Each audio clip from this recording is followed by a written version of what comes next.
पिछले एपिसोड में आपने देखा कि किस तरह से ऐश कैलोश चैंपियन डायंथा को हराकर अपने पोकेमॉन मास्टर बनने के ड्रीम के और भी ज्यादा करीब पहुंच जाता है। फिर उसको पता चलता है कि एक अननोन मिस्टीरियस पोकेमॉन ने यूनोवा रीजन पे अटैक कर दिया है और वो पोकेमॉन पूरे पोकेमॉन वर्ल्ड को डिस्ट्रॉय करने की पावर रखता है। ऐश को पता चलता है कि वो और कोई नहीं बल्कि ओरिजिनल ड्रैगन था, जिसको ऐश ओपा अनबाउंड की मदद से हरा देता है और पूरे वर्ल्ड को डिस्ट्रॉय होने से बचा लेता है। अब आगे क्या होगा देखने के लिए इस एपिसोड के एंड तक जरूर देखें। ऐश हुपा को बोलता है कि अब तुम वापस से दहारा सिटी जा सकते हो, बट हुपा अजीब सा बिहेव करने लगता है पर वो वापस नहीं जाता। ऐश को कुछ समझ में नहीं आता पर वहीं पर प्रोफेसर जूनिपर होती है जो कि ऐश को बताती है कि शायद हुपा तुम्हारी टीम को ज्वाइन करना चाहता है। ऐश बोलता है अगर ऐसा है तो हुपा तुम मेरी टीम ज्वाइन कर सकते हो। हुपा हैप्पीली ऐश की टीम में आ जाता है, जिसके साथ ऐश 3 लेजेंडरी या फिर मिथिकल पोकेमॉन पकड़ने के टास्क में सबसे पहला लेजेंडरी या फिर मिथिकल पोकेमॉन पकड़ लेता है। ऐश अपने जर्नी में आगे बढ़ता है पर तभी उसको सिंथिया का फोन आता है और वो बोलती है कि मुझे एक मिस्टीरियस आइटम मिला है, क्या तुम इस आइटम को प्रोफेसर ओक के पास लेके जा सकते हो रिसर्च करने के लिए। ऐश जल्दी से अपने चार्जर का यूज करके सिंथिया के पास पहुंच जाता है, जहां पर सिंथिया उसको एक शेल टाइप का फ्लूट दिखाती है। ऐश को समझ में नहीं आता कि ये क्या है और वो उसको प्रोफेसर ओक के पास लेके चले जाता है। प्रोफेसर ओक बोलते हैं कि मैंने काफी टाइम रिसर्च किया बट मैंने अपने पूरे करियर में ऐसा कोई आइटम नहीं देखा है। प्रोफेसर ओक बोलते हैं कि तुम्हें ये आइटम कहाँ मिला। ऐश बताता है कि मुझे ये आइटम सिंथिया से मिला है, जिसको ये सिंजो रुइस पे मिला था। प्रोफेसर ओक बोलते हैं तुम इस आइटम को वहीं कहीं आसपास लेकर जाओ, शायद तब हमें पता चल पाए कि इस आइटम से क्या हो सकता है। ऐश इस आइटम को लेकर सिंजो रुइस चला जाता है, जहाँ पर उसको एक ओल्ड मैन दिखने को मिलता है। वो ओल्ड मैन ऐश के हाथ में उस फ्लूट को देख लेता है और वो ऐश को रोक लेता है। वो बोलता है कि एक एक्सट्रीमली रेयर आइटम है, तुमको ये कहाँ से मिला।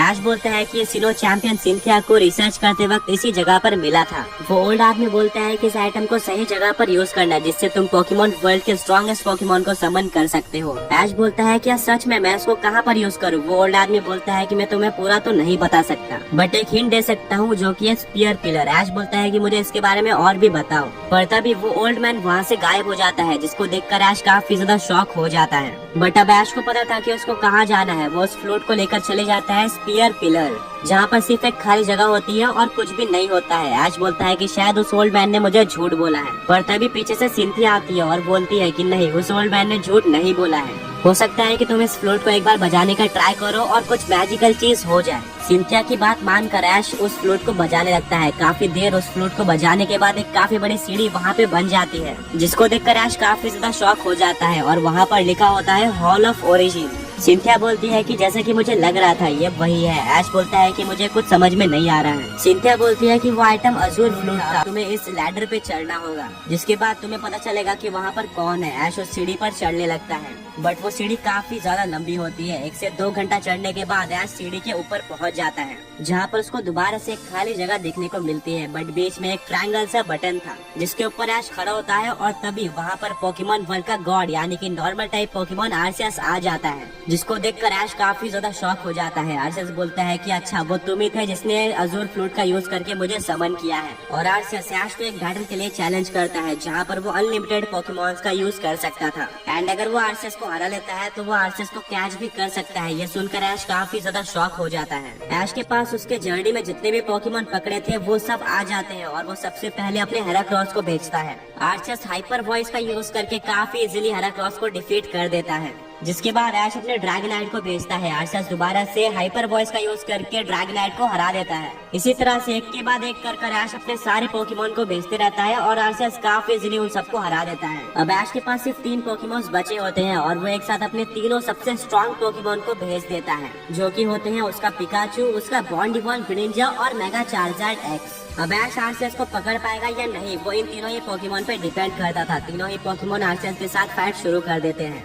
आर्सियस जजमेंट अटैक का यूज करता है, जिसको तीनों ही पोकेमॉन डॉज कर लेते हैं। फिर ऐश ग्रीनिंजा को जायंट फोड़ा शुरिकेन यूज करने बोलता है, पिकाचू को थंडरबोल्ट यूज करने बोलता है, वहीं पर चार्जर्ड को फ्लेम थ्रोअर यूज करने बोलता है। तीनों ही पोकेमॉन के अटैक आर्सियस पे लग जाते हैं, जिससे आर्सियस को कुछ भी डैमेज नहीं होता। ऐश को पता था कि आर्सियस इतना इजीली नहीं हारने वाला है बट वो हार नहीं मानता है और वो अपने तीनों ही पोकेमॉन्स को अटैक करने बोलता रहता है। तीनों पोकेमॉन लगातार आर्सियस के ऊपर अटैक करते हैं बट आर्सियस को ज्यादा डैमेज नहीं होता। फिर आर्सियस तीनों ही पोकेमॉन्स के ऊपर हाइपर बीम यूज कर देता है, जिसको ग्रीनिंजा और पिकाचू तो डॉज कर लेते हैं पर मेगा चार्जर्ड एक्स डॉज नहीं कर पाता, जिससे उसको काफी ज्यादा डैमेज पड़ जाता है। अब ऐश के पास और कोई ऑप्शन नहीं बचता और वो अपने तीनों ही पोकेमॉन्स को अपना स्ट्रॉन्गेस्ट अटैक यूज करने बोल देता है, यानी कि ग्रीनिंजा को जायंट वाला शुरिकेन, पिकाचू को उसका जी मूव यानी कि 10 मिलियन थंडरबोल्ट, वहीं पर चार्जर्ड को साइक्लिक टॉस। तीनों ही अटैक आरसीएस पे लग जाते हैं और आरसीएस को थोड़ा डैमेज पड़ता है।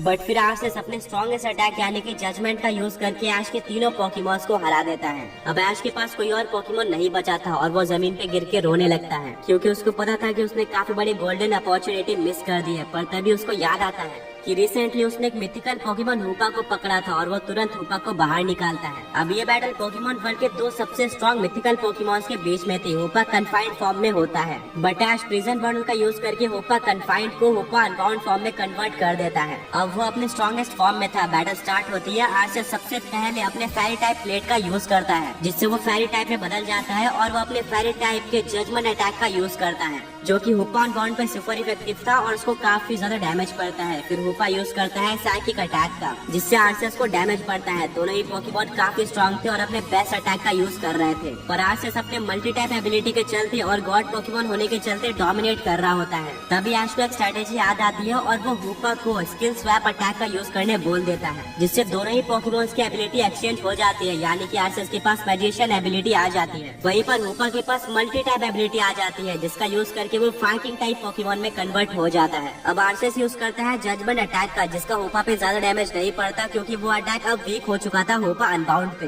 हूपा ज़ेन हेडबट का यूज करता है, जिसका आरसीएस पे डैमेज पड़ता है। फिर आरसीएस यूज करता है हाइपर वॉइस का, जिससे हूपा